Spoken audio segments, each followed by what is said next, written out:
to serve na. Kainan na. May ano tayo dito, may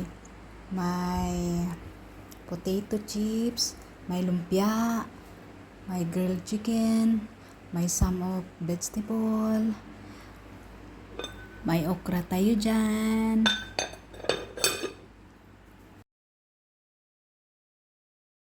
Good morning mga Karyels. Bago ako mag-umpisa sa taas, lutuan ko muna yung amo ko ng fava beans. Favorito kasi nila to. Kaya magluto muna ako bago ako akyat sa taas. Bago ako mag-umpisa sa taas.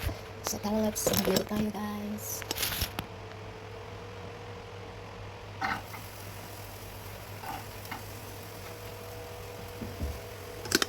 Ano ka luto?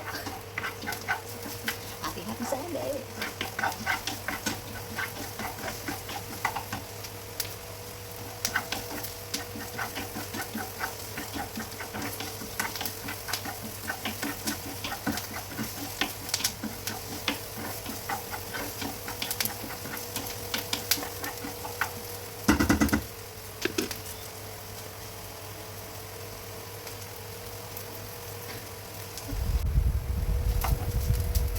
Pagkatapos sa onion guys, nilagay ko na yung tomato.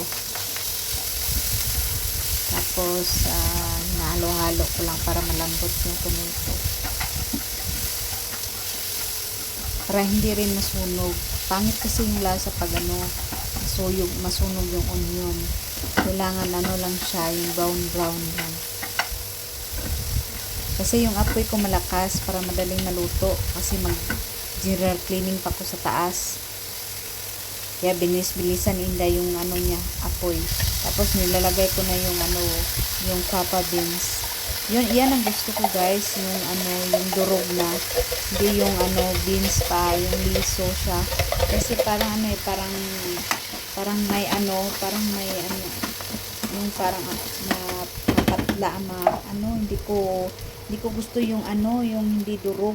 Yan ang gusto ko. Yan din ang gusto ng amo ko, yung durog na siya. Ayaw na yung may buto. Yung buto-buto pa siya. Yung seeds pa siya. Ayaw na ng amo ko. Yan ang gusto ng amo ko at saka gusto ko rin yan. Yan, tahina, yan ang pangpandagdag lasa. Pag ayaw mo naman ng tahina, maganda din ang lemon at saka yung cumin. Yan ang gusto ko guys, yung tahina ang ihalo ko sa fava beans at saka yung parsley. Yan na guys, luto na yung fava beans ko with tahina. Pagkatapos ko naman sa taas guys, nagmarinate ako ng manok. Minarinate ko yung manok para i-grill ko. Yan ang magandang guys, magandang sa lemon, pigaan. Hindi ka na hindi naman nakit yung kamay mo. Tsaka yung maganda yung yung para sa garlic, yung ganyan. Madali lang siya at saka hindi ka na mag-slice pa sa garlic. Ilagay mo lang dyan, tapos i-force mo yung niya, hawakan. Yan, maganda yan guys. Lahat ng mga gamit ng amo ko dito, mga pabilisan talaga. Hindi talaga gumagamit ng mga kamay. Mahilig kasi yung amo ko magluto. Madami din siya mga gamit. Tsaka yung mga gamit niya, mga electricity talaga lahat. Tsaka madalian yung trabaho ko. Tapos nilagyan ko na yung guys. Pagkatapos sa lemon tsaka garlic, nilagyan ko ng paminta tsaka asin at tsaka oregano. Yun ang magandang pampamarinate ng manok guys. Yung oregano. Akala ko yung oregano pang lang yun guys sa ubo. Pwede pala yan sa sa mga ulam. Pampadagdag lasa ng ulam guys. Sa atin dyan sa Pinas, pang lang yan, gamot ng herbal ng may ubo. Dito, gamot yan sa ulam, pampadagdag lasa. Yan, minarinate, inumpisan ko na bumarinate yung manok guys. Para pag grill ko, talaga yung lasa sa ilalim ng manok. Malasahan mo talaga. Yan na, halo-halo ko lang siya para lahat may mga seasoning. Kasi pag direct talaga na walang hindi mo i-marinate, walang lasa. Kaya sabi ng amo ko, ang dali ko daw turuan magluto. At saka yung lasa nila guys, kuhang-kuha ko talaga. Kaya magluto ako, yung anak niya palaging na-appreciate niya yung luto ko. Pag mahal niyo yung trabaho guys at mahal niyo yung anong ginagawa niyo, ma-appreciate talaga ng mga amo natin, kung ano anak ba niya.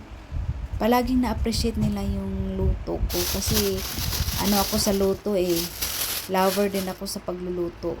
Pagkatapos ko magmarinate guys, na prepare din ako ng some of vegetable like long beans, kusa, tsaka yung carrots. Tapos yung yung mushroom. Yan ang hilig ng anak niya guys. Yan palagi pinapaluto niya sa akin. Pag pagtanghalian yung mga vegetable, mahilig sila sa gulay guys. And the best talaga ang gulay sa ating katawan. Makakatulong, makakuha tayo ng maraming nutrients para dagdag sa immune system natin. Tinanggalan ko lang yan ng bite yung sa corner niya guys. Tinanggal ko lang yun para maganda naman tingnan. Tapos nag-slice din ako ng carrots pang dagdag ko sa sa beans. Binalatan ko lang siya. Pero minsan, pag magawa ko ng salad, hindi ko na siya balatan pag maganda yung balat niya. Kasi yung balat, nandun, mas marami daw nutrients dun sa balat kaysa laman.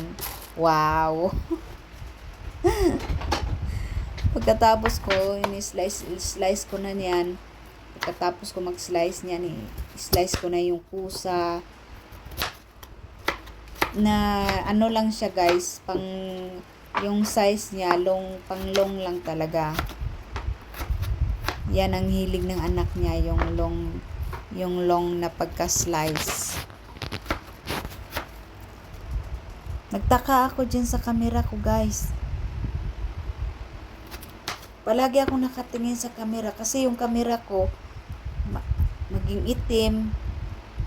Yan, nagtataka ako bakit nagano siya, parang nawala-wala yung niya, kulay, maging itim.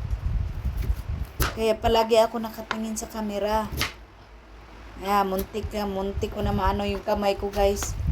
Kasi sa kakatingin ng camera, nagtaka ako bakit ganyan ang camera ko. Hindi naman ito ganito. Kaya ako minsan magtataka ako sa kung may nag-joke ba sa akin.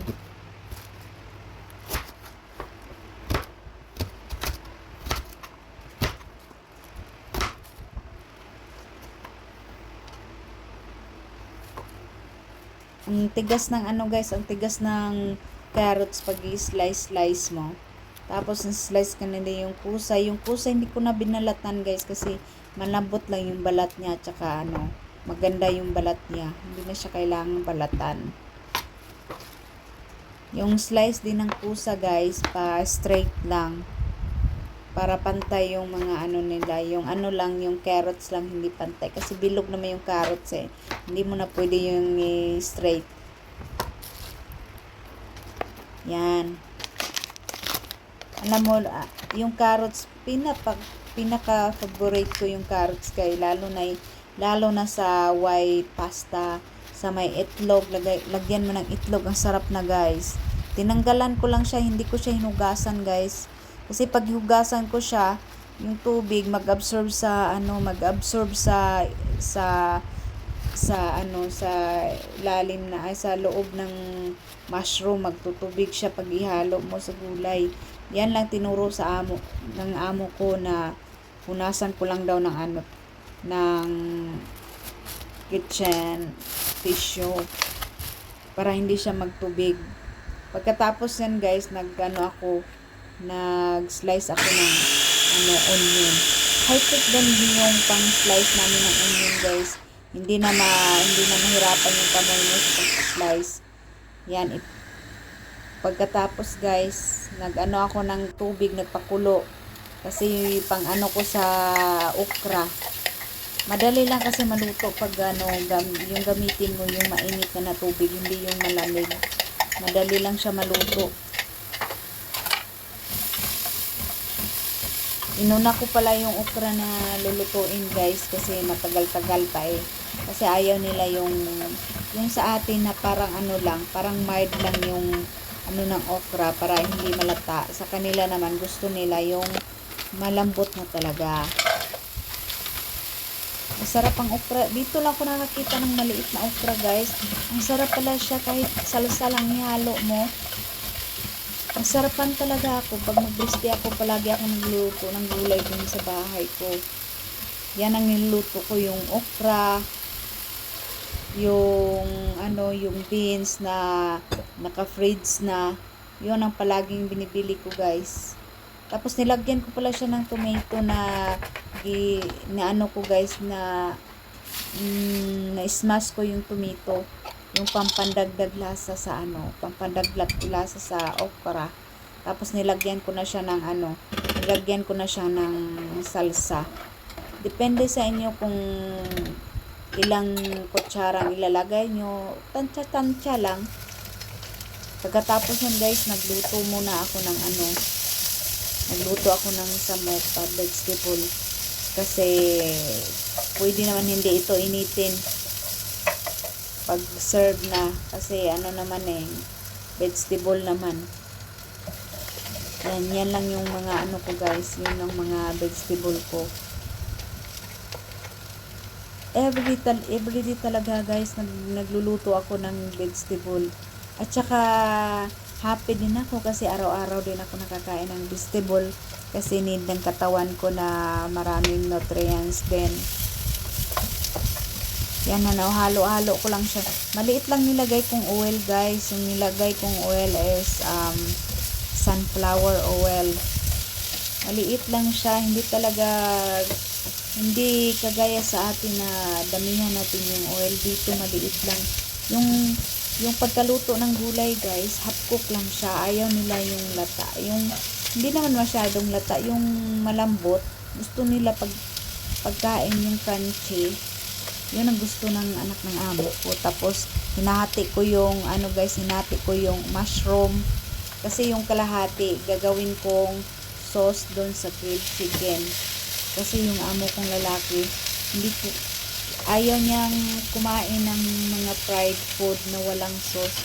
Gusto niya may sauce kahit grill pa yan. Nilagyan ko ng konting sauce, guys, para pampakulay. Makulay ang buhay. Charot. Kulayan naman natin yung niluluto natin, guys, para may kulay. Hindi yung hindi yung mag-drawing tayo na kulayan. Yung parang yan ang vegetable ko, guys. Half cook lang yan, guys.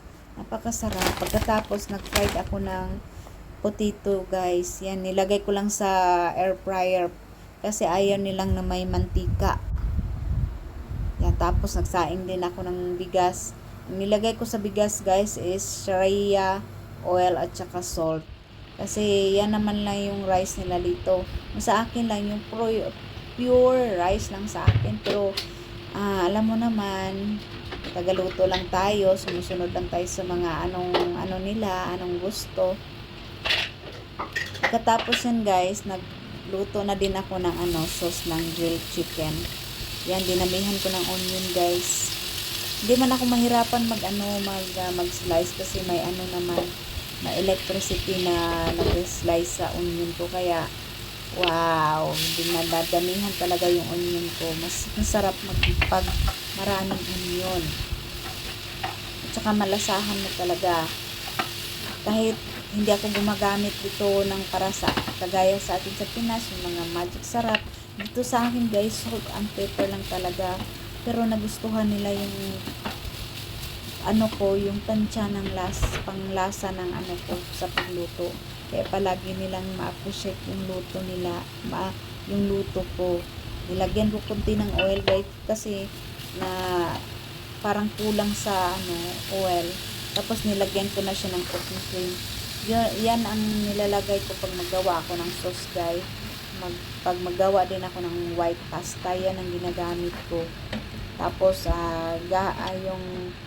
yung gatas na fresh milk ang hinahalo-halo ko dyan. Tapos lalagyan ko yan ng corn flour para malapot siya konti. Tapos tinamplahan ko siya ng pepper and salt. Yun lang guys. Napaka-simple lang. Tsaka gustong-gusto nila yung lasa ko. Sabi nga ng anak niya, it's amazing. Wow. Kaya magluto tayo guys. Parang mahalin natin yung mga ginagawa natin. Kasi parang kung palagi kang na-appreciate nila, parang ang gaan-gaan ng loob mo. Yan ang sauce ko guys. Naubos pala yan, walang natira. Tapos nag-grill din ako ng chicken. Kasi yan ang request ng anak niya, grilled chicken daw. Tapos first na pala ako kumain guys kasi hindi pa sila kumain. Pumunta pa sila ng club, nag-gym pa sila. Nag-gym sila tapos pagkatapos nila mag-gym, diyan na sila kakain. Nag-umpisa na akong kumain kasi nagutom na ako eh. Yun pala yung naluto ko guys, yung sauce niya nilagay ko sa ibabaw ng grilled chicken. Tapos yung some of vegetable. Maganda talaga sa katawan natin guys, everyday tayong kumakain ng gulay. Parang pandagdag sustansya din, pampadagdag energy, hindi lang sa energy. Yung carrots guys, maganda niyan sa brain natin. Kasi may kasabihan na pag palagi daw tayong kumakain ng carrots, hindi daw tayo makakalimutin. Wow! Pero hindi ko pa na na yung carrots talaga na hindi tayo makakalimutan. Kasi palagi akong makakalimutin. Nasarapan talaga ako sa naluto ko guys. Pagkatapos ko na kumain guys, nag-prepare din ako ng some of salad. Yan lang salad na sinabi sa akin guys. It's very simple.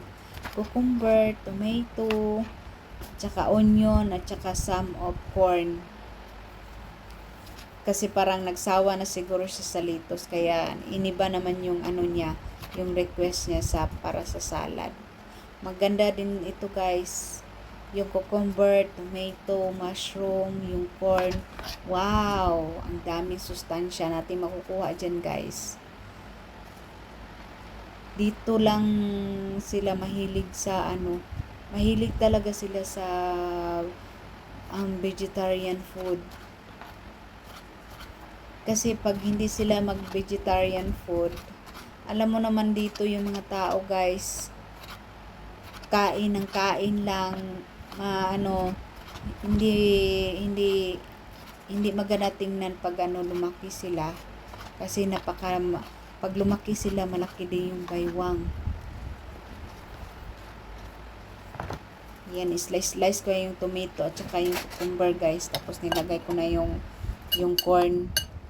Tinanggal ko lang yung tubig guys, yung nilagay ko lang yung corn. Yun na, it's very simple salad guys. Napakasarap nito guys, as napakasustansya sa ating katawan. Pagkatapos ko magawa ng salad guys, lugasan ko yung mga ginamit ko, yung kinainan ko, yung mga lahat-lahat ng ginamit ko sa pagluto. Para pagkatapos nilang kumain, maliit na lang. Hindi na madami yung hugasan ko, maliit na lang. Yan ang buhay dito sa abroad guys. Kailangan matyaga tayo, matalas yung isipan natin, at be patient lang tayo. Kasi tayo namang nangangailangan. Kaya be patient lang tayo sa mga gawain, sa mga utos. Pag may tiyaga, may nilaga. Yan ang buhay abroad. Pagkatapos yan guys, malapit na yung time na kakain na sila. Nagluto din na ako ng samop lumpia. Yan na yung mga luto ko guys. Ready to serve na guys. Hindi pa sila dumating. Andun pa sila sa club. Thank you for